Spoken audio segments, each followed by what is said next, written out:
Good morning, good afternoon and good evening, and welcome back to the Mobile Chicane, where we consistently get in the way of better motorsport channels. Today, we're doing something a little different, and rather than hurtling back in time to discuss something from the 80s or 90s, we're instead going to be taking a small step back to look over the 2021 season and try and rank the 21 drivers, going from worst to best. For these rankings, I've looked at season-wide performances and how each driver did relative to pre-season expectations. It goes without saying, this comes down to my own opinion, and I'm sure you'll all let me know in the comments what I got wrong. Without further ado, let's get started. What Mazepin is doing? What Mazepin is doing, honestly? When was the last time a driver was so consistently last, and by such a margin? No one expected him to be fighting for points, but no one expected him to be quite so bad either. Leaving aside the off-track shenanigans, in some ways you couldn't help but feel for the guy, with the mental strain of being constantly slowest and regularly scrutinised and criticised for every single moment. Unfortunately though, that criticism seemed plenty valid. One lap pace was awful. There were times he was a second or more away from Schumacher, and his race pace was often well adrift too, particularly in the early rounds, when Schumacher could be found upwards of a minute down the road. Again, when was the last time we saw such performances? On-track actions were very poor too.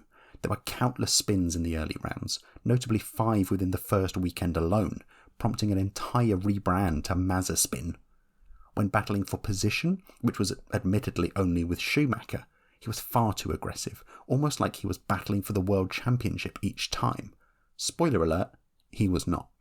A total lack of awareness whilst being lapped, prompting various manners of gesticulations and cries of "what the heck, dude" from his other drivers. The small glimmer of positivity was that he did seem to be improving ever so slightly as the year went on. He had a great weekend in Sao Paulo where he nicely dove past his teammate and went on to beat him in the race. The only way is up, surely, and it'll be interesting to see if and how much improvement there will be next year in a hopefully more competitive car. My name is Yuki Tsunoda. I swear quite a lot. A lot of people, myself included, were so excited to see this new, aggressive, last of the late breakers F2 star in the big leagues, especially alongside the highly rated Pierre Gasly. Did we have a new Kamui Kobayashi on our hands, perhaps? The opening round certainly seemed to suggest so, oh so narrowly missing out on Q3 on his debut, and then showcasing some impressive overtakes on the likes of Alonso and Stroll to grab some points on his debut, becoming the first Japanese driver to do so. The final race of the year was equally as impressive, if not more, culminating in a fantastic 4th place to round out the year. Fast, great overtaker, genuine and passionate personality off the track. It was only a matter of time before Red Bull snaffled him up into the main team. The issue was nearly every race in between the first and last race, where, just like his car at each weekend, it all seemed to come off the road. It felt like a weekend didn't go past without some crash or spin during free practice or qualifying, thus inevitably robbing him of precious practice time during his rookie season. Was it a case of trying too hard? And then, when the car was on track, it was inevitably miles away from Gasly. In qualifying, Gasly only missed Q3 on a few occasions, and was more often than not in the top 6 on the grid. Conversely, there would be Yuki the same weekend, out in Q1. The same would apply in races. Pierre regularly maximised the performances of the car with some sterling drives and big points finishes, whilst for Yuki, it always felt like he plummeted backwards into the midfield. It didn't help that Gasly was having a fantastic year, so no one could bemoan him being regularly out-qualified and out-raced, but the issue was more the vastness of the gulf in competitiveness between them, which looked especially big when you looked at the two drivers side by side. There were strong drives to the points in Baku and the USA, where we saw more of the glimmers that we saw in Bahrain and Abu Dhabi, but those glimmers were far and far between. In many ways, he was somewhat lucky there wasn't another driver on the Red Bull production line ready to take his place, but he'll require a much more consistent sophomore campaign to retain his seat for 2023 and beyond. If anyone ever tells you spread too much Nutella, get them out of your life. There's no time for that negativity. I've been a Williams fan since 2006, and my feelings towards Latifi were always ambivalent at best. He seemed a nice enough guy and had a decent junior series record, but there was no denying it was the large bag filled with Canadian dollars draped over his shoulder that was a big part in getting hold of that seat. Realistically, I thought he's there to fund the team, pick up some consistent finishes, but any real shot of points will be in the hands of the vastly more talented George Russell. And so it was a wonderful and pleasant surprise for me to be proven wrong during the chaos of Hungary and see him cross the line in 8th, later 7th after Vettel's disqualification, and having ran 3rd early on too. It was a richly deserved result for himself and the team. It was great to see him then grab another point, albeit in more bizarre circumstances in Belgium, and he was deeply unlucky not to make it a trio of point-scoring finishes in Italy, where he lost out with some unlucky pit stop timing. Before those drives, I had been sceptical over the future of the team with Russell departing for better shores, and whether Latifi could do the business. Rest assured, those worries are gone. Thus, it pains me to rank Nicky so low, but the horrible truth is that, those 3 races aside, it was a very disappointing season for him. Whilst Russell was regularly into Q2 throughout the year and frequently sniffing around the outskirts of Q3, Latifi never seemed close to doing the same. Whereas Russell made Q3 4 times, including 3rd in Russia and oh so nearly pole position in Belgium, Latifi only made it out of Q1 on 4 occasions and never made it to the top 10 shootout. And barring those 3 races mentioned before, it did often seem that if Williams were going to score points, it would be Russell who'd be doing so, based on his performances in the Austria doubleheader alone. Again, this falls into the same problem as Tsunoda and Gasly.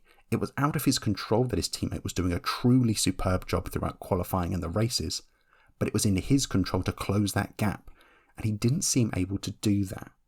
He was never woefully off the pace in the way Mazepin was, or struggling in the way Tsunoda did, but it was just a largely invisible and anonymous series of performances, especially when you consider what was possible behind the wheel of that Williams. I've heard a number of people say that if Albon doesn't decimate Latifi next year, it'll be a disappointing year for Alex, but I disagree. I do think Latifi has closed the gap to Russell this year, if only by a bit, and he's shown that given the opportunity, he can deliver the goods. Albon will be a far fairer yardstick for Latifi next year, for us all to judge his skills adequately. At least since 2010 I had a car which I can fight something. It may seem an odd choice to place a man with only 2 starts to his name this year above those who completed a full campaign and those who actually scored points. But for me, Kubica vaults the likes of Latifi and Tsunoda for, whilst he didn't have a standout performance to his name like they did, he at least proved solid on his return, and I think his performances, which matched expectations, certainly put him above those who disappointed or failed to reach what many expected from them before the season started. Whilst he'd taken part in 3 practice sessions before his surprise call-up in Holland, it was still a great performance in such impromptu circumstances. It was a mistake-free weekend, and we got to see him battling with other cars other than his teammate for the first time in over a decade, even passing Latifi late on. Then it was a solid race in Italy too, where he jumped 3 places early on and was running ahead of eventual points finisher Russell during a great first stint, and then pressured the Aston Martin of Vettel late on. No points to his name, but even with just 2 races to his name, he jumped Mazepin in the standings. No one will be disappointed to see Kubica back on track, and it was great to see him prove himself a safe pair of hands in case of any future stand-ins that may arise in the future. Number 99, Antonio Giovinazzi. If we were ranking drivers on qualifying performances alone, Antonio would be one of the stars of the year. Those standout performances in Monaco, Holland and Italy were enough to make most of us sit back in our chairs and loudly exclaim, "Excuse me? How did he put that Alfa Romeo there?" Especially when teammate Raikkonen was nowhere to be found on Saturdays on those occasions. Come race day though, it seemed if there was bad luck to be had, it was only Giovinazzi who could have it, and he was robbed of multiple points finishes throughout the year through no fault of his own. Brake issues in Emilia-Romagna, the freak tyre deflation in Spain, the puncture in Holland, and the bizarre early stop in Mexico City. Antonio must have truly started regretting breaking that mirror with a black cat that had crossed his path during pre-season testing. But he also threw away points through his own accord. There was that clumsy mistake early on in Italy, whilst he hit Ricciardo in Baku to briefly kick off his anti-stall and let Raikkonen by to grab the last point on offer. In fact, a lot of the time that seemed to be the case, wherein Giovinazzi would out-qualify Raikkonen, but come race day, it was the wily old Finn who seemed to have the upper hand, and subsequently took a brace more points finishes, all finished ahead on yet another anonymous weekend for the Alphas. Nowhere was that more apparent than the Sao Paulo Grand Prix, when Giovinazzi spun Raikkonen in the sprint race, Raikkonen started from the pit lane in the main race, and he still beat the Italian. Regardless of the class of Kimi, being outperformed by a 42-year-old man isn't a good look for you. Giovinazzi fans will gesticulate frantically at his bad luck this year and note that couldn't be helped, and that this low rating seems harsh. And I agree that his bad luck certainly couldn't be helped, but the errors could, and so could his bad attitude. The underlying pressure to hold on to his seat was there all year, but nowhere did it bubble over more than in Turkey, when he refused to cede position to Raikkonen, costing the team precious points. And then it reared its ugly head with his understandable but unnecessary emotional "when money rules, F1 is ruthless" comment, in reference to Guan Yu Zhou taking his seat. Arguably, Antonio had plenty opportunity in the year to lay claim to his seat and remove any reason for the team to consider someone else for it. Opportunities that he failed to take advantage of. Beep, beep, beep, beep, beep. Saddled with one of the most comfortably slow cars on the grid for some time, points were never going to be on offer for Schumacher this year. But the likes of Alonso and Russell in the past have shown it's still possible to shine in such difficult circumstances. All Mick could really hope to do was outperform teammate Mazepin, and then maybe get into a scrap with those inevitably just up the road from him, more often than not the two Alfa Romeos or Nicholas Latifi, either beating them in qualifying or trying his best to stick with them come race day. From very early on, it was clear he comfortably had the measure of Mazepin, and soon it became a matter of just by how much he'd beat his teammate by, and not if. At times he truly dominated the Russian, like out-qualifying him by 3 seconds in Turkey as he muscled his Haas car into Q2. When there were those rare opportunities to battle with others on track, he took them. He passed Latifi on track in Portugal, and then out-qualified the Canadian next time out in Spain. Then in Russia and Qatar, he came very close to out-qualifying the Alfa Romeos, and could be found on occasion ahead of at least one of them by the time the checkered flag came out. One big highlight was his battle with Verstappen for position in Hungary. It wasn't a fair fight given the level of damage on Max's car, but the stern defence Mick put up was a rare chance for us to see him on TV and use his skills that had made him an F2 champion. Seeing that defensive drive was a rare opportunity for us to look at Mick, for, unfortunately, the only other times we seemed to see him was before or after some form of error, as to be expected from a rookie, especially one pushing hard to maximise the performances of a struggling team. All in all, it was a typical rookie season, one in which Mick pretty much ticked all the boxes that could have been expected from him in such tricky circumstances. There will be bigger expectations on him for 2022, providing the Haas is as competitive as been promised. Should it not be, Mick has shown the potential to be given a shot in a midfield running team that allow him to challenge for the points and continue his growth. Just leave me alone, I know what to do. Raikkonen was comfortably the better of the two Alfa Romeos in 2021. He didn't have anything close to the pace of teammate Giovinazzi, failing to make the top 10 for the first time in a season, which was a great shame for a man who used to be so consistently rapid over one lap in his prime. After all, this is a man who still sits third on the list for most fastest laps, only behind Michael Schumacher and Lewis Hamilton. What Raikkonen was in 2021 was opportunistic. If there was a chance for points, it seemed a safe bet for Alfa Romeo that Kimi was the one to get those points, even more than Antonio, and that's what he did in Baku, Hungary, Russia and Mexico City, making great strategic calls and taking full advantage of errors around him to keep Alfa Romeo fully in the hunt against Williams for 8th place. Not that it was anywhere near perfect. There were times he was completely anonymous, and others where his own racecraft had been brought into question, like his crashes in Portugal and Austria, and then throwing away points with a silly spin in the USA. It wasn't quite like Valentino Rossi's final MotoGP year, where the great Italian champion had arguably stayed on for just one season too long, but it was certainly tiptoeing just around that mark, and it was probably a sensible decision for the Finn to call time in his racing career this year. It would be odd not to see Raikkonen on our screens for next year, even discounting his time away in 2010 and 2011. His personality and presence have been a mainstay of the sport for such a long time now. There has never been and never will be another character quite like Kimi Raikkonen.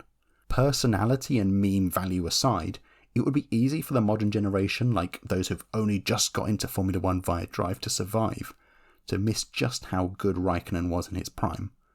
This was a man who battled the likes of Schumacher, Alonso and Hamilton for the world title on multiple occasions, and produced some of the best drives I've ever seen from a driver, notably of course coming from 17th to win on the final lap at the 2005 Japanese Grand Prix.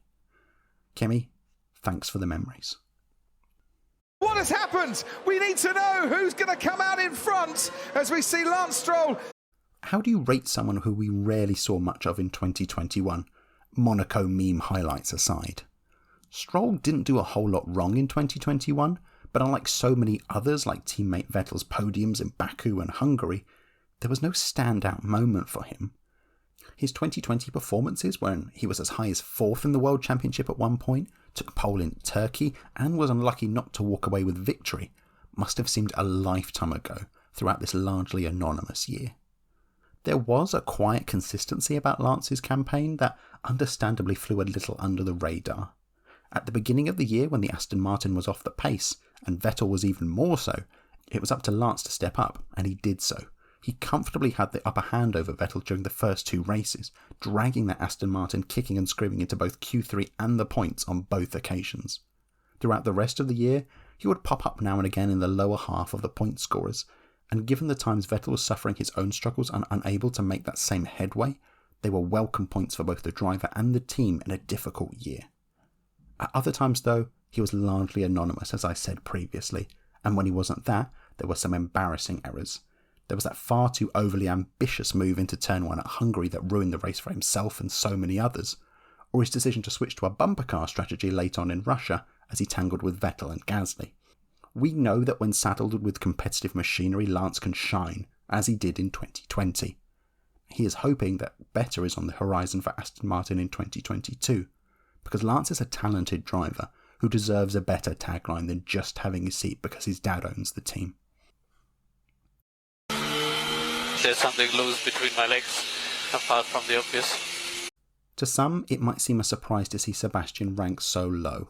After all, this was the guy who hustled his Aston Martin to 5th in Monaco, then followed that up with a fantastic 2nd place in Azerbaijan, thanks in part to the misfortunes of Hamilton and Verstappen.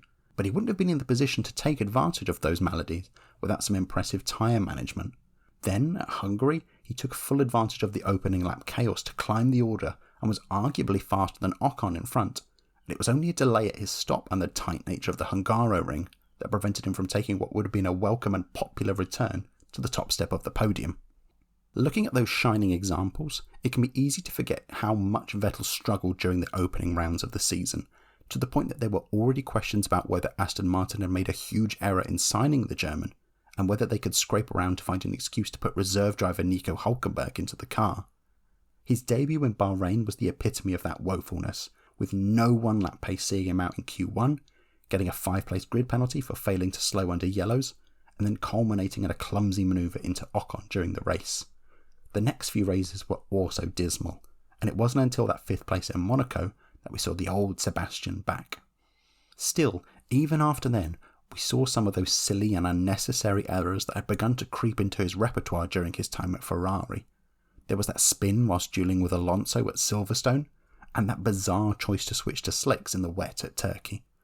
At other times, like Stroll, it was largely an anonymous and underwhelming affair, and it seemed a lifetime ago that this was a guy who won 4 world championships on the trot. It feels like we keep getting flashes of the old Vettel each year now, and I for one would love to see that Vettel back on a much more consistent basis. How much we may do so may well depend on next year's Aston. Daniel Ricciardo, that good-looking guy from Australia, apparently. I sorely wish I could make this list based on the Italian Grand Prix alone. Wouldn't that be nice and easy? Think just how much joy it would spark to the whole F1 community to give Daniel that number 1 spot. But to mine and everyone else's dismay, we're judging the drivers based across the whole year, and there can be no denying that it's been a difficult year for the Honey Badger. Expectations were justifiably high coming into this year. Here was a proven race winner who had gotten back to his best last season after a difficult 2019, showcasing consistency and podium pace as he wrangled his Renault to 5th overall, just 6 points shy of being officially best of the rest. And here he was, joining a McLaren team that was on the up. It seemed a match made in heaven, and surely consistent top 6 finishes and the occasional podium would follow. But whilst Lando Norris was delivering that, particularly in the opening part of the season, Daniel couldn't seem to match his young teammate. Every time he scored points, It seemed like Norris was already miles ahead down the road, maximising the car's potential. We saw signs of that as early as the second round, where he ran 5th early on, but had to let Norris past, who promptly scampered up the road to an eventual 3rd place.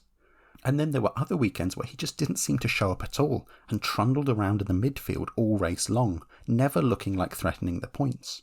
Nowhere was this more noticeable than at Monaco, a track he's previously won at, let's not forget, but he was 0.6 seconds off Norris in qualifying, and was then lapped by his teammate in the race itself. The highlight, of course, was the Italian Grand Prix win, and it was a richly deserved one that even without the Hamilton and Verstappen incident, he surely would have gone on to win. Regrettably, it's a sad statement that, without that win, Ricciardo would be a lot further down this list. There's room for improvement next year, but if he matches his performances at Renault, a difficult first year followed by an outstanding second, no one's going to be more happy than I will. Not a bad effort. A season not overly dissimilar to Daniel Ricciardo's in many ways. Here's another Grand Prix winner who largely seemed to blow either hot or cold throughout the year, and could never find a consistent middle ground. There were of course moments that we saw Esteban at his absolute best. That stunning and surprising maiden win, which surpassed all expectations, was somewhat opportunistic but nonetheless wholly deserved. He drove superbly to a tantalisingly close podium in Saudi Arabia, and his defensive battle with Perez in Qatar to help protect Alonso was an excellent display of racecraft and skill. Then we had his performances early on, claiming a brace of point-scoring finishes in a then not overly competitive Alpine to earn a well-deserved long-term deal with the team. But it seemed like after that, someone flicked a switch on the back of his head from Ocon to Off, and we lost Esteban for a few races, and there were times when he was nowhere close to the pace of Alonso and was sandwiched firmly in the lower midfield.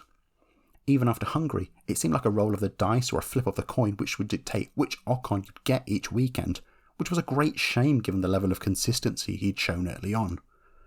Alpine's decision to tie Ocon down to a long-term deal shows that they have great faith in him to lead the team forward to the championship glory they want to see return to Enstone once again, even before he took that debut win.